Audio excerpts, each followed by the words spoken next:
Ito ang latest weather update. Alamin ang pinakasariwang ulat panahon ngayon dito sa Information TV Educational Channel. Umiiral pa rin ang northeast monsoon o amihan sa may bahagi ng northern at central Luzon area. Ngayong gabi, magdadala pa rin po ito ng maulap na kalangitan na may kasama hihinang mga pag-ulan sa bahagi ng Cagayan Valley, Aurora, Quezon, pati na rin sa bahagi ng Cordillera Administrative Region. Samantala, intertropical convergence zone umiiral pa rin sa may southern portion of Mindanao, kaya po may dala pa rin ito na mga kalat-kalat na pag-ulan, mga pagkidlat at pagkulog sa bahagi ng Basilan, Sulu at Tawi-Tawi.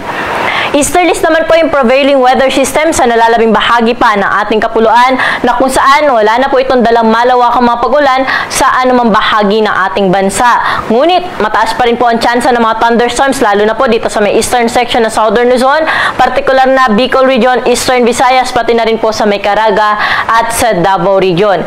Ganun din po sa ibang bahagi ng ating bansa, lalo na po dito sa may Visayas, Northern Mindanao area, ay posible rin po makaranas ng mga thunderstorms ngayong hapon hanggang mamayang gabi. Sa kasalukuyan, wala naman po tayo minomonitor na low pressure area o bagyo na posibleng makaapekto sa ating bansa. Para po sa magiging lagay ng ating panahon bukas, dahil pa rin sa amihan, ang bahagi ng Cagayan Valley ay makakaranas pa rin po ng makulimlim na panahon na may kasamang mahihinang mga pag-ulan.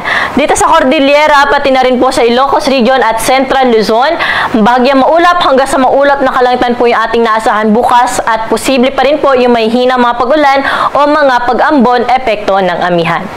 Samantalang dito naman sa Metro Manila, pati na rin po sa nalalabing bahagi pa ng Luzon, generally maaliwalas yung panahon na inaasahan natin na bukas at kung may mga pag-ulan man, panandalian lamang madalas sa hapon at sa gabi.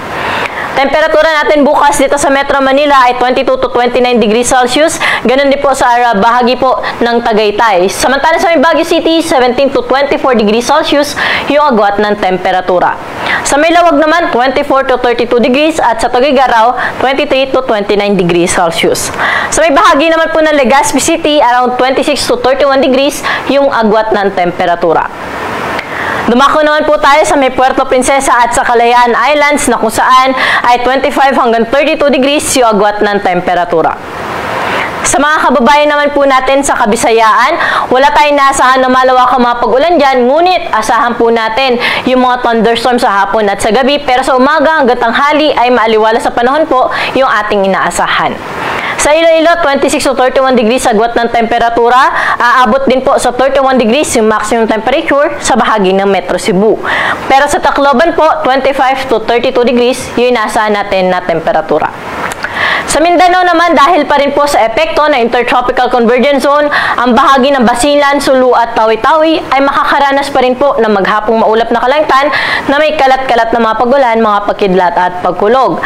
Pero ang nalalabing bahagi ng Mindanao, generally maaliwalas sa panahon yung inaasahan po natin, pero may mga tsansa pa rin ng pulo-pulong pag-ulan pagsapit ng hapon at gabi.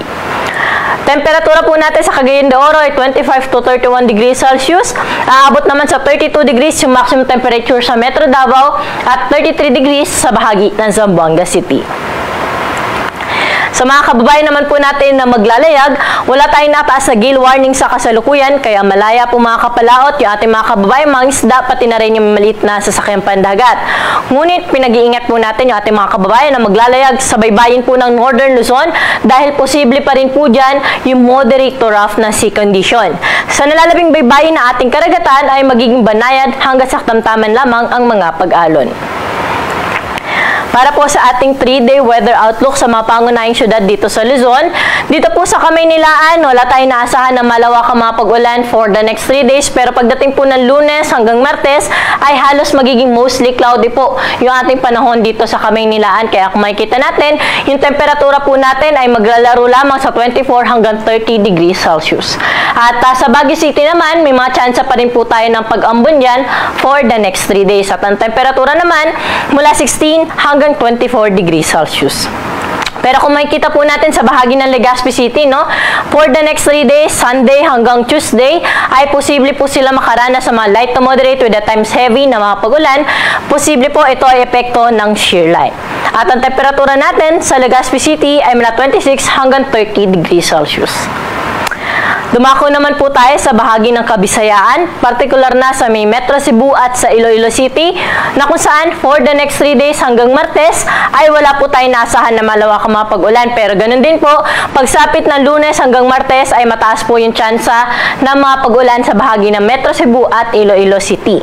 Sa may Tacloban po, Sunday, fair weather condition nasa natin, pero Lunes, Martes, makakaranas po sila ng mga light to moderate with at times heavy na mga pag-ulan, kaya doble ingat po sa ating mga kababayan dyan.